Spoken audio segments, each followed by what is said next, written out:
ఏలూరు వంగాయగూడెం సమీపంలోని సుష్మిత ఫర్నిచర్ ఫ్యాక్టరీలో భారీ అగ్ని ప్రమాదం సంభవించింది.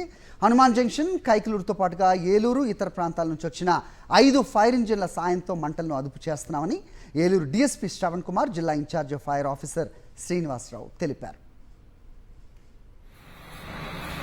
ఈ ప్రమాదంలో ఎటువంటి ప్రాణ నష్టం అయితే జరగలేదని అధికారులు స్పష్టం చేశారు. దీనిపై మరింత సమాచారం మా ప్రతినిధి రాజు అందిస్తారు. సుష్మిత ఫర్నిచర్ ఫ్యాక్టరీకి సంబంధించి కూడా భారీ అగ్ని ప్రమాదం చోటు చేసుకుంది. ఏలూరుకు సంబంధించినటువంటి అయితే కొత్తూరుకు సంబంధించిన వంగాయగూడెం సమీపంలో ఈ ఫ్యాక్టరీ కూడా తెల్లవారుజామును కూడా భారీ అగ్ని ప్రమాదం సంబంధించినట్టు కూడా మంటలు ఒకసారి ఎగసిపడ్డాయి. ఇక్కడ ఉన్నటువంటి సకాలంలో కూడా చూస్తే కనుక ఫైర్ సిబ్బంది కానీ జిల్లాకు సంబంధించినటువంటి పోలీస్ సిబ్బంది కూడా సకాలంలో చేరుని కూడా మంటలు ఆర్పే ప్రయత్నం కూడా చేస్తున్నారు. ఇక్కడ జిల్లాకు సంబంధించినటువంటి ఏలూరు జిల్లాకు సంబంధించినటువంటి అధికార యంత్రాంగం కూడా పూర్తిగా ఇక్కడ చూస్తే కనుక ఫైర్ సిబ్బంది కానీ మరేపు ఉన్నటువంటి ఎవరైతే వీరంతా కూడా ఇక్కడ చేరుకోవడం జరిగింది. ఇక్కడ అధికారులు కూడా ఉన్నారు. ఏలూరు డీఎస్పీ శ్రవణ్ కుమార్. సార్ చెప్పండి, అసలు ఎన్ని గంటల సమయంలో మీకు సమాచారం అందింది? అసలు ఏ విధంగా రక్షణ చర్యలు కానీ ఎన్ని చెప్పండి, ఎవరైనా మనుషులు ఉన్నారు అక్కడ? ఏంటి ఎలా ఉంది?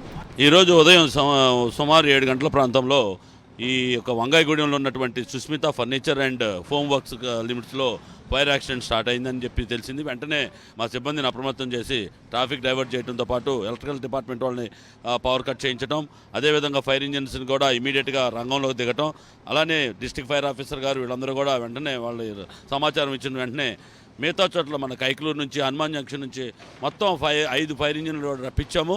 ఇప్పుడు ఇంకా వర్క్ జరుగుతుంది. చాలా చోట్ల ఇక్కడ ముఖ్యంగా ఈ కెమికల్ కాంపౌండ్స్ ఏవైతే ఉన్నాయో వీటి మీద డేంజరస్ ఉన్నాయి కాబట్టి వీటి మీద మేము కాన్సన్ట్రేషన్ చేశాము. కాబట్టి ఇప్పుడైతే ప్రస్తుతం ఫైర్ అయితే అదుపులో ఉంది. ఎటువంటి క్యాజువాలిటీస్ ఇప్పటివరకు జరగలేదు. దీనికి ఈ యొక్క అగ్ని ప్రమాదానికి కారణం ఏంటి అన్ని కోణాల్లో కూడా దర్యాప్తు చేస్తాం. Thank you. చెప్పండి సార్, మీ ఫైర్ సిబ్బంది ప్రకారం ఇక్కడ ఎంతమంది సిబ్బంది ఉన్నారు? ఇక్కడ ఉన్నటువంటి ఎన్ని ఫైర్ ఇంజిన్లు కూడా ఆపరేషన్లో పాల్గొన్నారు? మాకు అరౌండ్ 7 o'clock ఈ ఫైర్ కాల్ రావడం జరిగింది. ఫైర్ యొక్క ఇంటెన్సిటీ మాకు చాలా ఫోన్ కాల్స్ రావడంతో ఇమీడియట్గా at a time 5 vehicles turn out చేశాము. ఏలూరు నుంచి 2 vehicles, Hanuman junction vehicle, Kaikaluru vehicle and మన Bhimadolu vehicle 5 vehicles turn out చేసాము. అలాగనే ఈ చుట్టుపక్కలంతా ఈ రెయిన్ వాటర్ స్టాగ్నేషన్ చాలా ఉంది. మనం ఒక 2 పీపీలు కూడా పెట్టడం జరిగింది.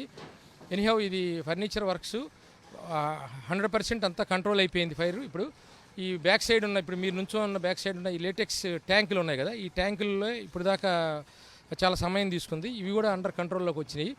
ఇప్పుడు ఇంకొక 1 hourలో ఆల్మోస్ట్ మొత్తం ఫైర్ కంట్రోల్లోకి వచ్చేస్తుంది మొత్తం. మనుషులు కానీ ఇలాంటి ఐడెంటిఫై ఎవరు ఉన్నారు? ఎవరు లేరు? లేదండి, మేము యాజమాన్యంతో మాట్లాడితే లోపల ఎవరు లేరన్నారు. మన వాళ్ళు కూడా లోపల నుంచి, అటువైపు నుంచి కూడా మన వాళ్ళు లోపలికి ఎంటర్ అయ్యారు. ప్రస్తుతానికి ఎటువంటి క్యాజువాలిటీస్ లేవు.